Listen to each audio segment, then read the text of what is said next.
तो चित्र पहले दिखाऊंगा ताकि सरलता से मैं आपको समझा पाऊं।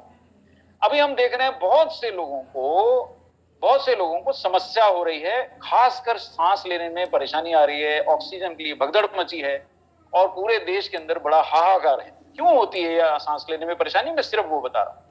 देखिए, एक सामान्य व्यक्ति के फेफड़े हैं और उसके अंदर ये जो उसकी श्वास नलियां हैं, बारीक बारीक भी होती हैं, मोटी भी है, गले से जो जा रही है वो मोटी है, उसके आगे जैसे एक पेड़ की शाखाएं फैलती हैं, ऐसे फेफड़ों में ये श्वास नलियां फैली हैं। और ये बड़ा करके आपको दिखा, इतनी मोटी होती नहीं है। ये श्वास नलियां खुली रहती हैं, सामान्य इनमें आराम से सांस आता जाता है, तो आपको कोई तकलीफ नहीं है। आप सब मेरा लेक्चर अगर सुन पा रहे हैं तो आपकी श्वास नलियां इस अवस्था में हैं, खुली हुई हैं, आपको कोई परेशानी नहीं। लेकिन जिनके फेफड़ों में किसी कारणवश सूजन आ गई, अब आप देखिए ये दाईं ओर का जो मैं आपको चित्र दिखा रहा हूं, ये श्वास नली सूज गई है, आंतरिक सूजन है, इसलिए उसके अंदर हवा आने जाने का रास्ता लगभग अवरुद्ध हो गया। जैसे एक पतली सी गली में सामने वाले शर्मा जी और इधर वाले रहमान साहब दोनों अपना अपना स्कूटर बाइक अड़ा दें और उसके आगे कोई ठेले वाला भी खड़ा हो जाए तो आने जाने की जगह खत्म हो गई। इसी प्रकार ये श्वास नली में अंदर सूजन आ गई, क्योंकि फेफड़ा सूजा हुआ है, संक्रमण के कारण सूजा है, कोई अन्य कारण से सूजा है, तो श्वास नली सिकुड़ गई।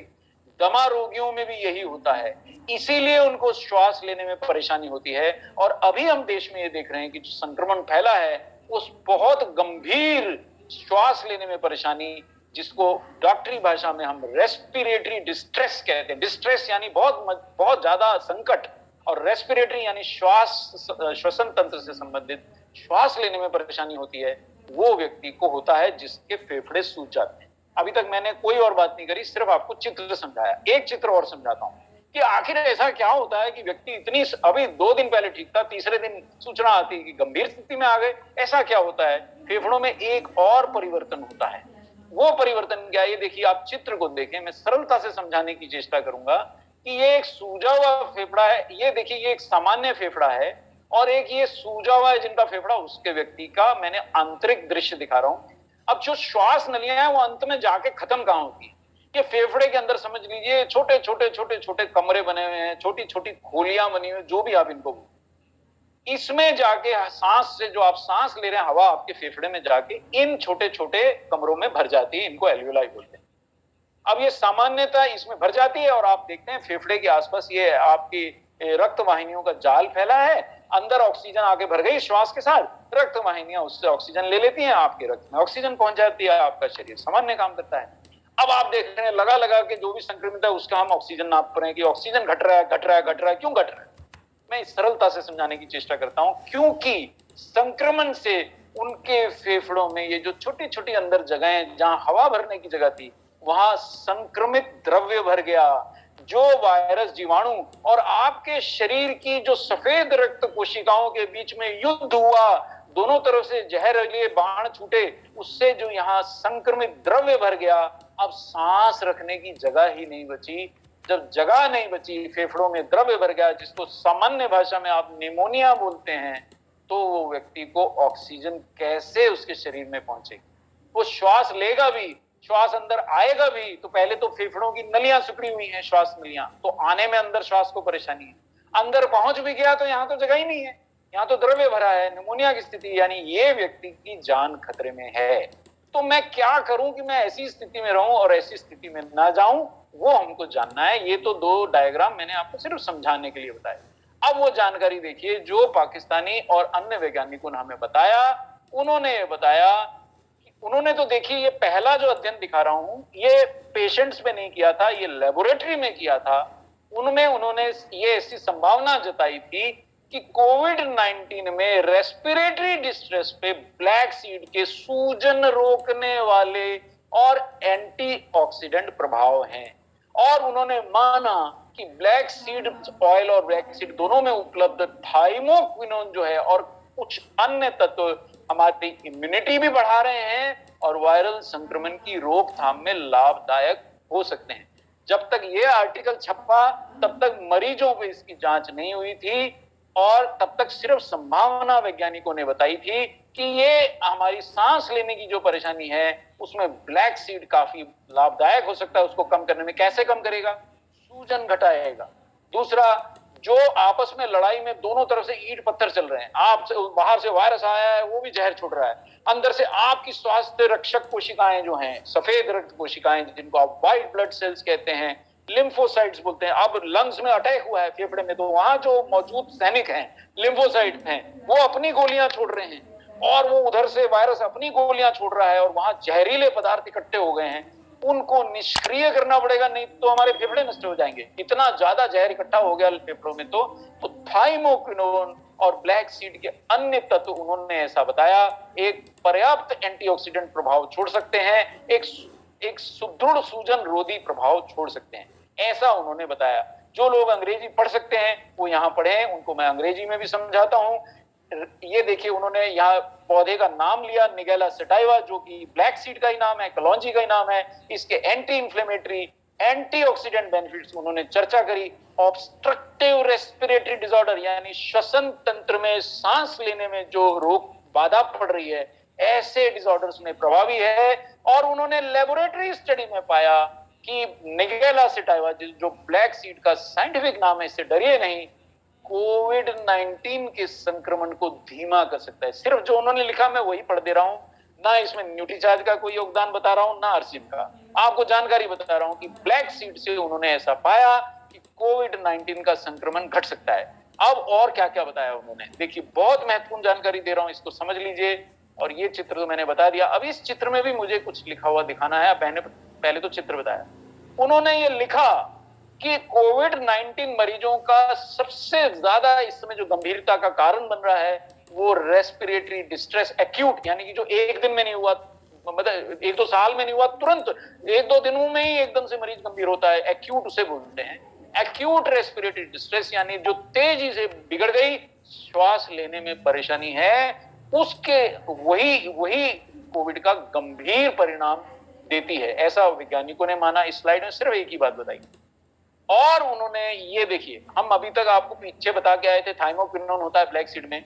आप मेरा विश्वास ना करें, आप ये आर्टिकल पढ़ लें, और ये आर्टिकल पब्लिक डोमेन में उपलब्ध है। उन्होंने माना कि ब्लैक सीड के ऑयल में थाइमोक्विनोन मौजूद है। इसके अलावा भी उन्होंने अच्छी अच्छी चीजें बताई, निगेलोन भी है, थाइमोल भी है, और ब्लैक सीड में और अन्य तत्व भी होते हैं। और ये सभी उन्होंने लिखा, थाइमोक्विनोन सब सर्वाधिक जागृत एक्टिव इंग्रेडिएंट है ब्लैक सीड का, और ये रेस्पिरेटरी डिस्ट्रेस कंडीशन यानी श्वास लेने में परेशानी में अपना कमाल दिखा सकता है। देखिए, मेरा आपसे विनम्र निवेदन है कदम साहब और बाकी अन्य लीडर, जो लोग हाथ उठा रहे हैं वो अगर चैटिंग पे अपने सवाल लिख दें तो ये सेशन के अंत में हम उनका जवाब दे सकेंगे। अगर आप केवल हाथ उठाएंगे तो मैं जवाब ही नहीं दे पाऊंगा, क्योंकि मैं तो सेशन पढ़ा रहा हूं, मैं देख नहीं पाऊंगा। तो आप लोग नोट करते जाएं वो क्या पूछ रहे हैं। 8-10 जो सवाल बार बार पूछे जा रहे हैं वो एक ही बार उत्तर देंगे तो अच्छा रहेगा। तो यहां तक क्या सिद्ध कर दिया इन वैज्ञानिकों की, वहां ब्लैक सीड में थाइमोक्विनोन होता है। हाँ, थाइमोक्विनोन और ब्लैक सीड के अन्य लाभकारी तत्व श्वास लेने में जो परेशानी हो रही है उन स्थितियों में हमारी मदद कर सकते हैं। और उन्होंने बताया ब्लैक सीड में अन्य भी बहुत लाभकारी तत्व हैं। अब देखिए क्या होता क्या है, ये भी मैं आपको चित्र से समझा रहा हूं। दरअसल देखिए, अगर अब कोई आदमी गुस्से है, मैं बहुत सरल भाषा में आपको समझाता हूं, उसको किसी ने बोल दिया भाई तुम गधे हो या कोई गाली दे, अब अगर वो बेचारा सज्जन पुरुष है बोलेगा सर आप ऐसा बुरा ना बोले हैं और करके चले जाएगा। अत्यधिक उत्तेजित नहीं हो, बुरा भी मान गया तो शांति से चले जाएगा। लेकिन अगर कोई और सक्षम बलिष्ठ व्यक्ति है, उसको किसी ने गाली दे दी, ओ तो तैश में आ गया, उत्तेजित हो गया, वो तो बोले तेरा तो मैं सिर फोड़ दूंगा, बिल्कुल दोनों में झगड़ा हो गया। इम्यून तंत्र भी कभी कभी अत्यधिक उत्तेजित हो जाता है। और ये जो अभी देश में संक्रमण फैला है ये गंभीर इसलिए है, ये किसी किसी व्यक्ति के शरीर में इम्यून तंत्र को इतना गुस्सा दिला देता है। ऐसे मैं सामान्य भाषा में आपको समझा रहा हूं, साइंटिफिक भाषा में भी बोल दूंगा, अत्यधिक उसको हाइपर एक्टिव कर देता है कि इम्यून तंत्र इतने ज्यादा ऐसे तत्व छोड़ना शुरू करता है कि इस वायरस को मारो, मार डालो, इसको बिल्कुल छोड़ना नहीं। मतलब अगर इतना गुस्सा आ जाए दे दी और मैं उसके ऊपर ताबड़तोड़ पत्थर फेंकना शुरू करूं, ये भी नहीं देखूं आसपास मेरे पड़ोसी खड़े हैं या मेरे अपने परिवारजन भी खड़े, उनको भी लग सकता है और मैं मार रहा हूं खींच खींच, तो ऐसी स्थिति हो जाती है। अब युद्ध चल रहा है, आप समझिए जैसे आपने महाभारत देखी है, ये आपके शरीर में युद्ध चल रहा है। एक ओर से वायरस युद्ध करने की स्थिति में आ गया है। अगर आपकी इम्यूनिटी कम है तो वो संख्या बल के साथ आया है। अगर आपने मास्क नहीं लगाया तो बहुत संख्या में घुस गया है। अगर आपके शरीर में मिनरल विटामिन पर्याप्त नहीं हुए और इम्यूनिटी कमजोर थी या प्रोटीन नहीं हुआ तो उसको रोक टोक करने वाला भी नहीं था, उसने शरीर पर कब्जा जमा लिया, भयंकर संख्या में जहर छुड़ रहा है। दूसरी ओर से आपका इम्यून तंत्र एकदम गुस्से में आ गया और उसके विभिन्न कोशिकाएं इम्यून तंत्र की वो बहुत जोर से अपने अपने हथियार छोड़ रही हैं। और इस लड़ाई को, इस महाभारत को वैज्ञानिकों ने नाम दिया साइटोकिन स्टॉर्म। कौन सा रोगी गंभीर परिस्थिति में जाएगा या नहीं जाएगा, ये इस बात पर निर्भर करता है कि उसके शरीर में युद्ध कितना भयंकर हो जाएगा। कई बार देखिए बहुत सक्षम व्यक्ति बड़ा शांत हो जाता है, वो उसको मालूम है यार कोई मुझे गाली दे रहा है, मेरा कुछ बिगाड़ तो सकता नहीं, गाली दे रहा है, इसका छोटा छोटा मन है, इस समय क्रोध में है, चला जाएगा, वो छोड़ देता है उसको और अपनी सुरक्षा कर लेता है। वो अगर जो गुस्से में व्यक्ति उसको मारने पीटने की कोशिश करे तो उसके हाथ पकड़ लेगा, सक्षम है, छोड़ डालेगा।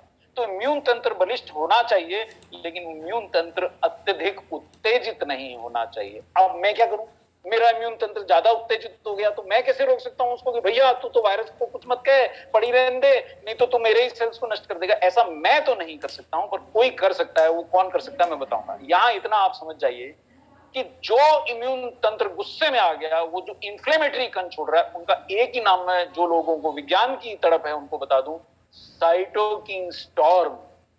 आपको थोड़ा चित्र के माध्यम से इमेजिन करा दूं कि आपकी इम्यून तंत्र कोशिकाएं और गुस्से में है, इस समय एकदम उत्तेजित इम्यून तंत्र है। और देखिए कितने सारे ये गोलियां छोड़ रही हैं, ये जो कण छूट रहे हैं ना, ये साइटोकिन्स हैं। अब ये कण क्या कर रहे हैं, कई काम कर रहे हैं, ये औरों को भी बुला लाते हैं। जैसे झगड़ा हो गया दो गुटों में तो एक आदमी बोलता है जा रहे मेरे 4 दोस्तों को, जा मेरे परिवार वालों को भी बुला ला। तो ये कण एक तो और सफेद रक्त कोशिकाओं को बुला लाते हैं। दूसरा ये आक्रामक कण है, ये वायरसेस पे आक्रमण करते हैं। लेकिन दुर्भाग्य ये है कि ये अक्सर आपने देखा है, दो बलिष्ठ लोगों के झगड़े में बीच में कोई बच्चा पिट जाता है, कोई वृद्ध मर जाता है, तो आर्मी और टेररिस्ट में क्रॉस फायरिंग में लोग मर जाते हैं, निर्दोष लोग। तो निर्दोष लोग कौन है यहाँ?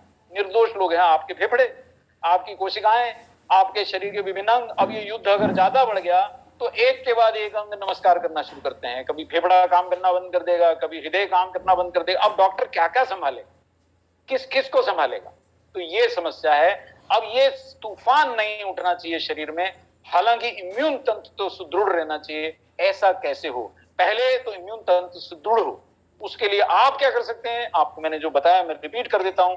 आप खूब ढेर अच्छी पर्याप्त मात्रा में विटामिन मिनरल, लेकिन ढेर नहीं, क्षमा चाहता हूं उस शब्द के लिए, पर्याप्त। पर्याप्त कितना? आरडीए जितना। ये ऐसा नहीं कि कोई विटामिन की गोली है तो मैं 20 खा लूं, नहीं, आरडीए जितना, वो जितनी मात्रा में बताई जाती है उतनी खा लूं, पर्याप्त खा लूं। प्रोटीन कितना? तो 1 किलो नहीं खा लूं, 1 दिन, जितना बताया जाता है। जैसे हम सामान्यतः आरसीएम में रिक्वेस्ट करते हैं कि आप जो भी खा रहे हैं संतुलित खाइए, उसके साथ में एक सेशन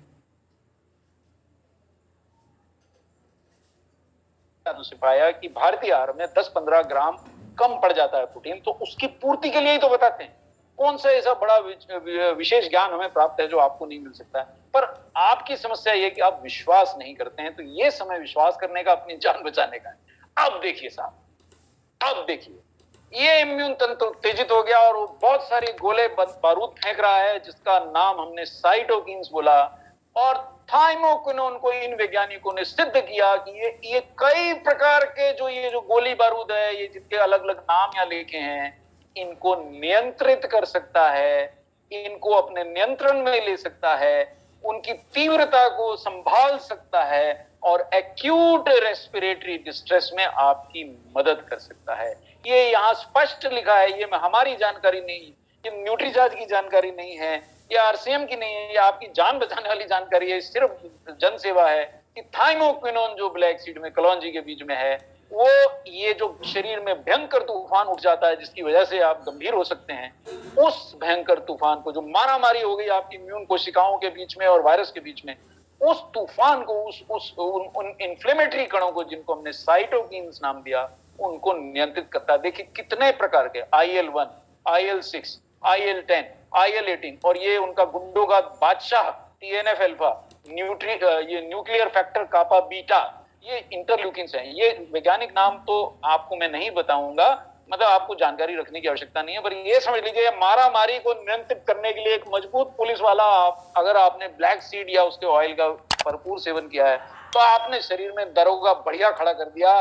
गुंडे और पुलिस के बीच में गोलियां ना चलनी शुरू हो जाए, वो दोनों साइडों को पकड़ लेगा, भाई तू रुक जरा, फायरिंग जरा संभाल, अब ये काबू में आ गया, इसे मत मारना, गोली थोड़ी मारनी है, इसको कैद में ले लेते हैं, या जो भी करेगा, और गुंडे को भी ज्यादा लोगों को नहीं मारपीट करने देगा। ऐसा सशक्त दरोगा है थाइमोक्विनोन, और वो मिलता है ब्लैक सीड से। ये देखिए साहब, उन्होंने स्पष्ट लिखा, इन्फ्लेमेशन ऑफ लंग्स यानी फेफड़ों की सूजन कोविड-19 की सबसे ज्यादा गंभीर समस्या। जो कदम साहब ने बोला, साहब जो डर सा लग रहा है वो यही डर है कि फेफड़े न सूज जाएं, गुर्दे न सूज जाएं, हृदय पे दुष्प्रभाव ना हो, मस्तिष्क पे दुष्प्रभाव ना हो, किसी किसी की आंखों पे भी हुआ है। तो ये जो है निगेला सेटाइवा यानी ब्लैक सीड, इसमें वैज्ञानिकों ने लिखा, ये न्यूट्रीचार्ज ने नहीं लिखा है, ना हमको ऐसा क्लेम कर रहे हैं। ब्लैक सीड में वो क्षमता है कि उनको नियंत्रित कर ले या उनको रोक दे, किस चीज को, जो इम्यून तंत्र है, और जो वो आपस में जहरीले तत्व फेंक के, जहरीले बम फेंक के झगड़ा हो रहा है, ऑक्सीडेटिव प्रोसेसेस हैं, इनको या तो नियंत्रण में कर ले या चाहे तो इनको थाम दे। भैया थामो, जो मरीज है वो मर जाएगा, है ना भाई। वही वाली बात है कि शादी ब्याह में ज्यादा जोश आ गया, गोलियां चलाई और बाराती को लग गई, ऐसा कई बार हमने सुना है। तो ऐसे लोगों को रोकथाम करने वाला कोई व्यक्ति चाहिए। भैया जोश में वो डांस करो, जितनी मर्जी खुशी मनाओ, गोलियां मत चलाओ, विवाह का समय तो गोलीबारी को रोक देता है, ऐसा इसमें बताया। अभी देखिए साहब और क्या बताया, ये जो उन्होंने, ये तो अभी तक लेबोरेटरी जानकारी, उनके अनुसार ब्लैक सीड लगभग उतना ही या कई ऐसी दवाइयों के टक्कर का है जिनको आज कोविड-19 मरीजों को दिया जाता है। अभी तक मैंने आपको सबसे बड़ी जानकारी बताई भी नहीं है, वो अंतिम के लिए छुपा रखी है, वो भी बताता हूं। देखिए साहब, एक चीज उन्होंने और करी, और इतनी सरल चीज है कि एक चीज आपके घर में है, आपके दुकान में है, आप शायद बेचते हैं, आप शायद घर लाए हैं, जिसको शहद बोलते हैं। जी हाँ, वो शहद इस समय आपके बड़े काम का है। उसको मुंह में रखिए साहब, मुंह में रख के एकदम चट मत कर जाइए, उसे घुलने दीजिए, गले में जाने दीजिए। शहद का भी वायरस पे विपरीत प्रभाव है, ऐसा उन्होंने सिद्ध किया। उन्होंने ये भी वैज्ञानिकों ने कहा कि ब्लैक सीड ऑयल को हनी के साथ अगर आप देते हैं तो दमा भी बचता है, आपकी श्वास लेने की, फेफड़ों की क्षमता भी ठीक होती है, और छाती में जो जमाव है, यानी देखिए ये संक्रमण तो आया है देश पे, इस समय बुरा समय चला जाएगा, लेकिन दमा वाले तो बेचारे दमादम मत कलंदर ही रहते हैं, उनको तो पूरी उम्र समस्या रहती है। उनके लिए बड़ी विशिष्ट जानकारी है कि आप ब्लैक सीड ऑयल और हनी मिला के लेंगे तो दमे से भी आराम मिलेगा। देखिए अब मुझे समझ में आता है कि साल भर से जो मैं ले रहा था ब्लैक सीड का ऑयल, उससे मुझे छाती की तकलीफों से पूर्णतः एक साल भर से मुक्ति है। क्यों है ये जानकारी काम की है। ये कहां छपी, ये भी एक पाकिस्तानी जर्नल है, और ये इन्होंने केवल लेबोरेटरी में बैठ के स्टडी नहीं करी, जी हाँ, इन्होंने वास्तविक उपयोग किया कोविड के मरीजों में। तो क्या पाकिस्तान में कोविड है? अरे झमाझम है, सारे देशों में है, कहां नहीं है, अमेरिका तक कोविड है। पर इन्होंने, क्योंकि देखिए कुरान ने ब्लैक सीड का इतना वर्णन किया है, तो पाकिस्तानी वैज्ञानिकों को शायद ज्यादा भरोसा आया, उन्होंने पहले परीक्षण कर लिया। देखिए कौन सा वैज्ञानिक, और वैज्ञानिक पूरे विश्व के, जैसे बेटियां साझी होती है, वैज्ञानिक पूरे विश्व के होते हैं, वो किसी बाउंड्री के नहीं होते हैं, जानकारी मानव हित की होती है, इसलिए उन्होंने छापी, तो हमें उनका धन्यवाद करना चाहिए, शुक्रिया करना चाहिए। इसमें कई चाइनीज वैज्ञानिक थे, इसमें कई अरब देशों के वैज्ञानिक थे जिन्होंने ये ट्रायल किया। क्या पाया है? पहली बात वैज्ञानिकों ने लिखी, और ये 5 मिनट अगर आपने सांस रोक के सुन लिया तो बहुत काम की जानकारी है साहब। न्यूट्रीचार्ज बिके ना बिके, आरसीएम का व्यवसाय, मेरी दुआ है 5 गुना 20 गुना बढ़ जाए, आप सबकी पीने 5-5 गुना बढ़ जाए, पर एक जान बचा लीजिए साहब। ये जो ब्लैक सीड है, निगेला सेटाइवा और शहद, इन्होंने लिखा इनके एस्टेब्लिश्ड गुण है, यानी सिद्ध गुण है, स्वयं सिद्ध है, एंटीवायरल गुण, एंटीबैक्टीरियल। देखिए क्या होता है, जहां एक आदमी लूटपाट कर रहा है, बगल से गुजरता आदमी देखता, अच्छा ये लूटपाट कर रहा है, मैं भी लूट लेता हूं, तो आसपास के लोग भी लूटने आ जाते हैं, तो वो बैक्टीरिया भी आ जाते हैं, उनको भी रोक लेता है ये दरोगा। ऐसा नहीं केवल वायरस को रोकेगा, और जो सूजन है, इन्फ्लेमेशन जिसे बोलते हैं, उसे भी रोक लेता है, और आपके इम्यून तंत्र को भी नियंत्रित कर सकता है, उससे सुदृढ़ भी बनाता है, उसे नियंत्रित भी करता है। ये इन्होंने ये बताया ना, इन्होंने क्यों उपयोग किया ब्लैक सीड का और हनी का। उन्होंने हनी का भी वर्णन किया, वो मैं आपको नहीं दिखा रहा हूं। उन्होंने हनी की भी ऐसी ही तारीफ करी कि एंटीवायरल है, एंटीबैक्टीरियल है, इम्यूनिटी बढ़ाता है। घर में शहद है, बहुत बढ़िया है। घर में ब्लैक सीड है, नहीं है ले आइए दोनों, और नहीं है तो ऐसा कोई प्रोडक्ट पकड़िए जिसमें ये हो। तो हनी और निकेल एसिटाइल, चलिए इन्होंने क्या पाया, इन्होंने और वर्णन किया, इन्होंने फिर से याद दिलाया पूरे विश्व को कि ब्लैक सीड यानी कलौंजी, ये उनके शब्द हैं, मैंने बदले नहीं है, ये वही आर्टिकल के शब्द, मैंने सिर्फ लाल लकीर खींची है, ना न्यूट्रीचार्ज ने इसमें कोई परिवर्तन किया है, ना आरसीएम। हम एक भी जानकारी अपने मन से नहीं दे रहे हैं, जो उन्होंने लिखा वो दिखा रहा हूं उसको। मैं तो सिर्फ एक अनुवादक हूं, मेरे को बीसी सर ने आदेश किया, मैं उनके आदेश से अनुवाद कर रहा हूं।